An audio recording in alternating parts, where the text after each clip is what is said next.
ও মা, হ্যাঁ বলো বাবা। বলছি খেতে দাও। চলো খেতে দেবো, কখন থেকে তো দাঁড়িয়ে আছি, চলো। ঠিক আছে, তা চলো। তোমার জন্য বাড়বই, চলো। হ্যাঁ, তো কি কি রান্না বান্না করেছো দেখিয়ে দাও বন্ধুদেরকে। নে গরম গরম ভাত করেছি, দেখ সাদা ভাত গরম গরম একদম আগুন আগুন দেখ হচ্ছে। দারুন। হ্যাঁ, তো তার সাথে আর কি আছে? তার সাথে বেগুন ভাজা আছে, হ্যাঁ, মূলো শাক ভাজা, এটা খুব প্রিয় জিনিস তোর, মূলো শাক ভাজা।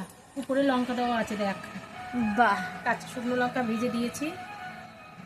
তো বন্ধুরা, এটা আপনাদের কার কার ভালো লাগে অবশ্যই কমেন্টে জানাবেন। তেঁতুলের ডাল, বাহ।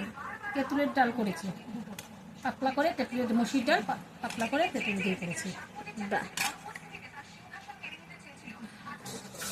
ডিমের ঝোল করেছি পাতলা করে, ডিমের ঝোল করেছি আজকে, আলু দিয়ে ডিম দিয়ে করেছি পাতলা করে ঝোল। রোজই তো ঘন ঘন করে খাই, আজকে ভালো লাগে। হ্যাঁ, রোজই রসিয়ে কষিয়ে খাই, তো আজকে একটু হালকা করেই পাতলা। করেছি, আজকে হালকা পাতলা করে রান্না করেছি, আজকে এই পদই রান্না হয়েছে।